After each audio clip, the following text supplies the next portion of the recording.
दोस्तों तो कैसे आप सभी दोस्तों अभी आपका 21 नवंबर को आपका कंप्यूटर अनुदेशक का जो पेपर हुआ था। आज हम उसका हिंदी का जो आपका पोर्शन है उसे कंप्लीट करने वाले हैं। और यदि आप चाहते हैं कि मैं कंप्यूटर के सवाल भी यहाँ पे आपके लेके आऊँ तो आप मुझे कमेंट में जरूर से बता दीजिएगा। ठीक है, तो आइए करते हैं। आपका 21 नवंबर को हुआ आपका कंप्यूटर ऑपरेटर के अनुदेशक का पेपर का सॉल्यूशन, वो भी हिंदी वाले पोर्शन का। तो चलिए दोस्तों स्टार्ट करते हैं। आपका पहला सवाल दोस्तों क्या कहता है कि आपका न्यून का संधि विच्छेद होगा। जो आपका न्यून है दोस्तों उसका संधि विच्छेद क्या होगा। देखिए यहाँ पे काफ़ी हौच पौच हो रखा है, तो जो मैं आपको बताऊँ आपने उसी को ध्यान रखना है। ठीक है दोस्तों, तो आपका जो न्यून का जो संधि विच्छेद दोस्तों होगा जो हो जाएगा ऑप्शन नंबर ए आपका बिल्कुल सही हो जाएगा दोस्तों। नी धन उन जो है आपका ये बिल्कुल सही हो जाएगा। आप सभी जानते हैं कि जब ई और ऊ का जो मेल होता है दोस्तों तो क्या बनता है दोस्तों, वो यू बन जाता है। ठीक है दोस्तों, यदि ई और ऊ मिलेगा तो मात्रा जो है दोस्तों छोटी वाली आएगी। लेकिन यहाँ पे आप देख रहे हैं कि ई के साथ देखिए, आप जब नी को आप तोड़ेंगे तो ना और ई में टूटेगा, ये ना और ई में टूटेगा। और जब आप उन को तोड़ेंगे तो ये हो जाएगा ऊ और ना में टूटेगा। तो देखिए लास्ट के जो दो वर्ण हैं यानी कि पहले वाले का लास्ट और दूसरे वाले का पहला, ई और ऊ यानी कि ई और ऊ जो आपके मिल रहे हैं दोस्तों तो ये बन जाता है आपका यू। ठीक है, क्योंकि यहाँ पे बड़ा वाला ऊ है तो बड़े ऊ की मात्रा आएगी दोस्तों। ठीक है, तो ऐसे ही आप इसको समझ होंगे कि कैसे ये होगा आपका। तो इसका जो पहला ऑप्शन दोस्तों वो क्या हो जाएगा, ऑप्शन नंबर ए हो जाएगा नी उन। देखिए आपको याद रखना होगा कि कुछ चीज़ें आप याद रखिए दिमाग में कि किसको जोड़ने से दोस्तों क्या बनता है। देखिए जैसे कि यहाँ पे ई और ऊ को मिलने से, जब ई और बड़ा ऊ मिला तो आपका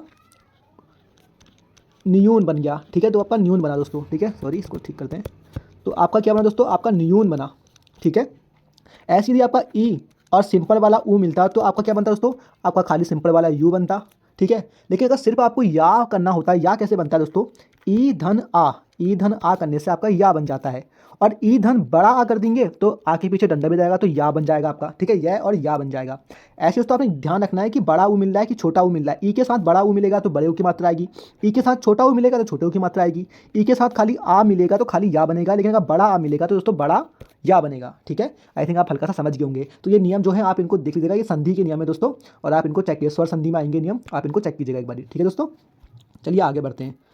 सेकंड सवाल आपका क्या है, सेकंड सवाल है आपका ये है, जिसका कोई विरोधी या शत्रु ना हो, जिसका कोई विरोधी या शत्रु ना हो वाक्यांश के लिए एक शब्द होगा। देखिए जिसका कोई विरोधी शत्रु ना हो ऐसे को कहा जाता है दोस्तों अजात शत्रु। क्या कहते हैं, अजात शत्रु। इसका एक और होता है दोस्तों, जिसका शत्रु पैदा ना हुआ हो, जिसका शत्रु पैदा ना हुआ हो उसने भी अजात शत्रु होता है। देखिए यहाँ पे बाकी जो ऑप्शन थे ये मैच नहीं हो रहे थे। ठीक है, तो जिसका कोई विरोधी या शत्रु ना हो उसको हम क्या बोलते हैं, अजात शत्रु कहते हैं।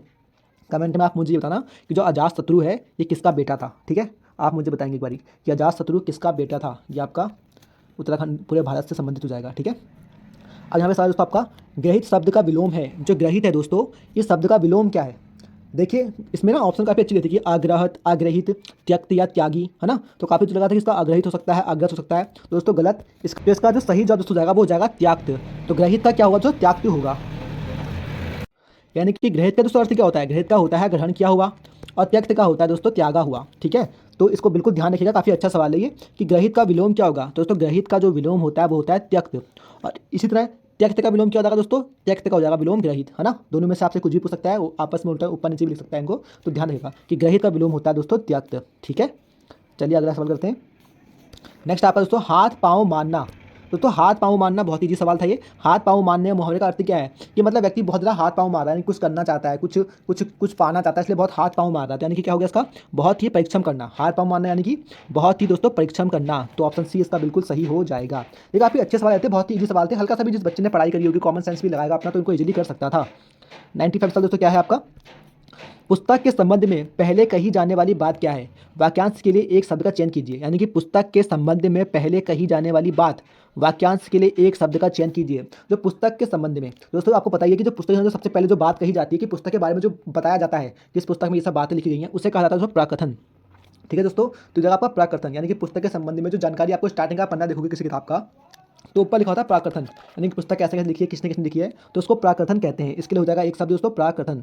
ठीक है, पुस्तक के संबंध में पहले कहने वाली बात के लिए एक शब्द होता है प्राकथन। आई होप आप समझ गए होंगे। चलिए नेक्स्ट सवाल करते हैं दोस्तों। चलिए दोस्तों 96 सवाल हम यहाँ पे करने वाले हैं, जो कि है सद्भाव का संधि विच्छेद क्या होगा। दोस्तों सभी जानते हैं कि जो सद्भाव है इसका संधि विच्छेद क्या होगा। काफ़ी बच्चे इसको ऑप्शन नंबर डी कर देंगे, जो कि बिल्कुल गलत हो जाएगा। इसका सही जवाब सॉरी, इसका जो सही जवाब दोस्तों होगा वो होगा ऑप्शन नंबर सी सतभाव। अब दूसरा ऐसा क्यों? देखिए यहाँ पे आपके ना व्यंजन संधि के जो है नियम लग रहे हैं, इसलिए मैंने आपसे कहा था कि संधि को आप ध्यान से पढ़िएगा, उसके आपके नियम आपको याद होने चाहिए। ठीक है दोस्तों, देखिए सतभाव, सतभाव में आप देखेंगे तो जो सत का जो अंतिम वर्ड है दोस्तों वो क्या है? ता है। ठीक है, ता जो है आपका भाव के जो पहला वर्ण है भा से मिल रहा है। ठीक है, चलिए दोस्तों, ता और भा जब आपस में मिलते हैं तो दोनों मिलके दा हो जाते हैं। ठीक है दोस्तों, ता और भा जब मिलते हैं तो ये दा हो जाते हैं। ऐसा क्यों होता है दोस्तों? हल्का सा इसको देख लेंगे, थोड़ा सा आपको इसके बारे में बता देता हूँ। देखिए, जब किसी वर्ण का, देखिए जब भी कोई इनका जो मेल होगा, जब सत भाव में ता और भा का मेल होगा तो कौन मिल रहा है? देखिए सत का तो अंतिम वर्ण ता मिल रहा है और भाव का जो पहला वर्ण है भा, यानी कि ता और भा आपस में मिलके दा बन जा रहे हैं। तो ये कैसे मिलने दोस्तों, इसको समझते हैं हल्का सा। ठीक है, तो देखिए इसमें दोस्तों क्या होता है कि जो आपका जो ये वर्ग वर्ण होता है, आपको पता है कि क ख ग है ना, च छ झ, ये क्या अपने आप में एक वर्ग है, ये अपने आप में ये क्या है, एक एक मतलब क्रम से चलते हैं। ठीक है दोस्तों, तो जब क ख ग का जो क वर्ण है दोस्तों, ये किसी अन्य वर्ण के, मान लीजिए कि ता था दा, इसमें से किसी अन्य वर्ण के तीसरे वर्ण से मिलता है। मान लीजिए कि का क्या है, अपने आप के अपने वर्ण का पहला है। ठीक है, और जो दा है वो ता था दा के अपने वर्ण का तीसरा है।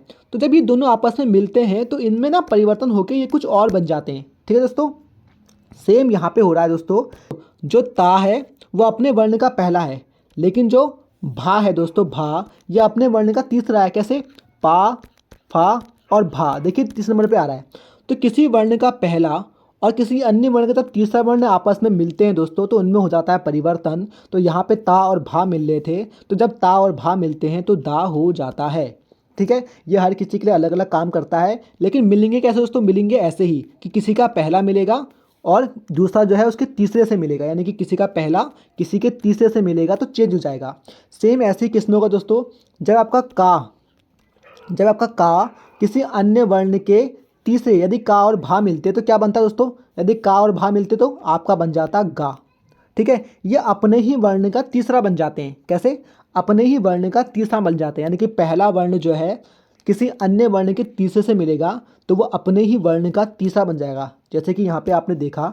ठीक है, अब आप समझ जाएंगे इसे कैसे, मैं आपको समझाना चाहता हूँ कि जो ता था ये अपने वर्ण का पहला था, यानी कि ता था दा धा ना, ता अपने आप में क्या था? पहला था। ये मिला भा से, जो कि भा क्या था? ये अपने वर्ण का तीसरा था, यानी कि पा फा भा, भा क्या है? तीसरे नंबर पे आ रहा है। जब ता और भा मिले तो दोस्तों दा बन गया। ठीक है, अब सेम ऐसी ही यदि ता के बदले, अभी दा क्यों बना दोस्तों, इसको समझते हैं कि दा क्यों बना। ये देखिए ता और ता था दा, जब आप ता को पढ़ेंगे तो ता था दा, यानी कि ता था दा, यानी कि ता के उसमें ही तीसरे नंबर पे दा आता है। यानी कि जब पहला वर्ण किसी अन्य वर्ण के तीसरे से मिलता है तो वो अपने ही वर्ण का तीसरा बन जाता है। समझे दोस्तों आप, कि जब कोई वर्ण किसी अन्य वर्ण के तीसरे से मिलता है तो वो अपने ही वर्ण का तीसरा बन जाता है, यानी कि पहला वर्ण तीसरे से मिलेगा तो अपने ही वर्ण का तीसरा बन जाएगा। ठीक है, अब आपको एक एग्जाम्पल और देता हूँ इसका। ठीक है, हल्का सा एग्जाम्पल देते हैं इसका, कि जैसे मान लीजिए का क्या है? अपने ही वर्ण का पहला है। ठीक है, मान लीजिए ये फिर से पा फा भा, ठीक है, पा फा भा मा ऐसे होता है। तो ये तीसरे से मिल गया, यानी कि पा वाले के तीसरे से मिल गया, भा से मिल गया। का अपने वर्ण का पहला था और ये पा फा भा वाले में तीसरे वाले भा से मिल गया। तो जब ये दोनों मिलेंगे दोस्तों तो ये क्या करेगा? अब का तीसरा वर्ण क्या होता है? गा, यानी कि ये अब गा बन जाएगा, यानी कि अपने वर्ण का तीसरा ये गा बन जाएगा। समझे दोस्तों आप, कि का अपने वर्ण का पहला था, ये किसी अन्य वर्ण के तीसरे से मिला तो ये क्या बन गया दोस्तों? ये अपने ही वर्ण का, यानी कि जो का जो पहला वर्ण था ये पहले वाले का ही क्या बन गया दोस्तों? तीसरा वर्ण, यानी कि गा बन जाएगा।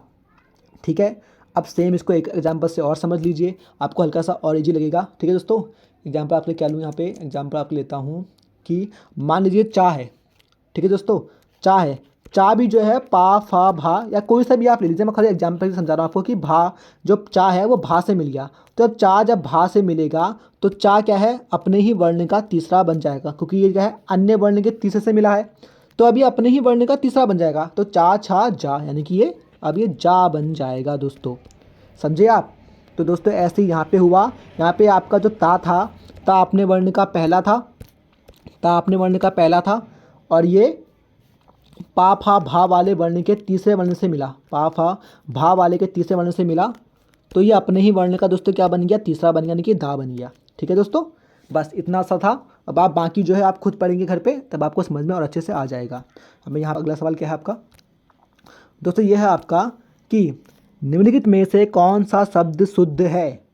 तो सब जानते हैं कि जो शुद्ध कौन सा होगा, देखो देवेंद्र, दिविंद्र गलत है। मनो स्थिति नहीं होता, मनो होता है, विसर्ग वाला आएगा यहाँ पे, मनादन स्थिति होता है। ठीक है, सम्मार्ग नहीं होता, सत्मार्ग होता है। और निर्विवाद, ये ऑप्शन नंबर ए आपका बिल्कुल सही हो जाएगा। ये क्या है आपका, निर्विवाद बिल्कुल सही लिखा गया है। दोस्तों आते हैं 98 पे। लोक संस्कृति के अंग हैं अंधविश्वास और परंपराएं, लोकगीत तथा लोक कथाएं और लोक गाथाएं, बिल्कुल सही। रीति रिवाज परंपराएं, तो हाँ दोस्तों देखिए, लोक संस्कृति में क्या आते हैं आपके, लोकगीत आते हैं, लोक कथाएं, लोक गाथाएं आती हैं, रीति रिवाज परंपराएं आती हैं, और परंपराएं अंधविश्वास भी आते हैं। ये सभी आते हैं दोस्तों, किसी लोक संस्कृति में सभी होता है, अंधविश्वास भी होता है, परंपराएं भी होती हैं, लोकगीत, लोक कथा, सब कुछ होता है। तो उपयुक्त सभी इसका बिल्कुल सही जवाब हो जाएगा। ठीक है, काफ़ी इजी सवाल था, कॉमन सेंस वाला था। कुमाऊनी शब्द रुख पात डाव बोध निम्नलिखित में से किससे संबंधित है। देखिए काफ़ी अच्छा सवाल है कि जो दुख होता है, पात होता है, डाव होता है, इसे क्या कहते हैं दोस्तों, ये सब ना वनस्पति के भाग हैं। देखिए ऑप्शन क्या है, जलाकृति, स्थलकृति, शादी की रस्में, वनस्पति। देखिए रुख पात, पात मतलब पत्ते, डाव मतलब डाली, है ना। जो लोग हैं वो ये गढ़वाली होंगे, उन सभी को पता होगा कि इनका मीनिंग क्या होता है, क्योंकि पहाड़ में रहने वाले सब पहाड़ी गढ़वाली लोग हैं, आप सभी भाई बहन हमारे, तो आप सभी को इसका इजीली पता होगा। ठीक है, कि रुख पात डाव क्या होते हैं, और जिनको नहीं पता समझ जाए कि रुख मतलब होता है आपका पेड़ पौधे, पात मतलब हो गया आपका पेड़, डाव मतलब हो गया आपका डाली। ठीक है, वनस्पति से संबंधित है दोस्तों। ठीक है, रुख का तो वैसे मुझे भी कंफर्म नहीं है कि क्या होता है, क्योंकि मैं भी बहुत कम जानता हूँ पहाड़ी। ठीक है, और मतलब कम क्या जानता हूँ, मतलब इतना हम बातचीत करते नहीं है, क्योंकि हम लोग थोड़ा प्लेन से में आ जाते हैं, तो इतना होता नहीं है कम्युनिकेशन हमारा। तो थोड़ा बहुत फिर भी समझ जाते हैं, जब पहाड़ जाते हैं, अपने गाँव जाते हैं, तो इतना हल्का फुल्का समझ जाते हैं। तो पात का मतलब पता है कि दोस्तों पत्ते होता है, डाव का मतलब पता है कि डाली होता है। ठीक है, ज़्यादा पहाड़ी तो हमारी भी अच्छी नहीं है, हम भी बहुत कम पहाड़ जाते हैं। ठीक है, हाँ सभी ने पहाड़ छोड़ दिया वैसे तो। चलिए ठीक है, आगे बढ़ते हैं। यह है आपका दोस्तों कहेगा वनस्पति से संबंधित है। ठीक है, सवाल नंबर 100 दोस्तों, यह आपका इंद्र का पर्यायवाची शब्द है। तो दोस्तों इंद्र का पर्यायवाची शब्द कौन सा होगा। आप सभी जानते हैं दोस्तों कि जो इंद्र का जो पर्यायवाची है, बार बार आपसे एग्जाम में हर बार बहुत ही बार ये आपसे पूछे जाते हैं दोस्तों। देखो तो इंद्र के जो पर्यायवाची दोस्तों होते हैं, इसमें जो आपका सही हो जाएगा दोस्तों, अमरेश, द्विजेंद्र, आत्मभू, अनंत। देखिए अमरेश, अमरेश जो होता है दोस्तों इंद्र का पर्यायवाची होता है। ठीक है, अमरेश के साथ साथ जो आपका बहुत इंपॉर्टेंट है दोस्तों, इंद्र के पर्यायवाची कौन कौन से आते हैं आपके, सबसे मेन पर्यायवाची दोस्तों आपके हैं, वो है आपके सबसे पहले आपका पुरहूत, इसको आप याद रखना, हर बार एग्जाम में पूछा गया है पुरहूत। ठीक है, दूसरा है आपका यासव, यासव बहुत इंपॉर्टेंट दोस्तों, यासव और पुरहूत ये दोनों इंद्र के पर्यायवाची हैं। ठीक है, और क्या होता है, सुरेश हो गया, महेंद्र हो गया, ठीक है, सचीपति हो गया। ठीक है दोस्तों, और आपका हो जाएगा देवराज हो गया, और देवेंद्र हो गया। ठीक है दोस्तों, ये कुछ ऐसे इंपॉर्टेंट आपको याद होने चाहिए। इसमें से मेरे तो पुरहूत हो गया और यासव, ये दो तो आप हमेशा याद रखना ही रखना, बहुत ही इंपॉर्टेंट है। ठीक है, बाकी शायद आप कर भी लो, लेकिन ये दो इंपॉर्टेंट है। ठीक है दोस्तों, सूर्यपति भी एक होता है दोस्तों, उसको भी आप ध्यान रखिएगा, सूर्यपति भी एक होता है। ठीक है, तो पुरहूत, यासव ये सब, और अमरेश, अमरेश भी दोस्तों क्या है आपका इंद्र का पर्यायवाची है। ठीक है दोस्तों, आई होप आप सभी को समझ में आया होगा कि मैं आपको क्या समझाना चाहता था यहाँ पर। ठीक है, कोई भी दिक्कत परेशानी आपको लगी हो तो उसके लिए सॉरी, कोई डाउट हो कमेंट में आप पूछ लेना। ठीक है, काफ़ी इजी सवाल था, काफ़ी अच्छा पेपर था ये। और इसके अगर कंप्यूटर के सवाल आप चाहते हैं कि मैं इनको सॉल्व करके आपको बताऊँ, उनको कंप्यूटर के सवाल कैसे आए थे, किस टाइप से हुए थे, तो मैं आपको बता दूंगा, मेरा आपको समझ में आना चाहिए। ठीक है, अगर चलिए दोस्तों मिलते हैं अगली वीडियो में। ठीक है, अगर वीडियो पसंद आई तो लाइक जरूर करना, और कमेंट में बताना कि आपको और कुछ चाहिए तो। ठीक है दोस्तों, चलिए।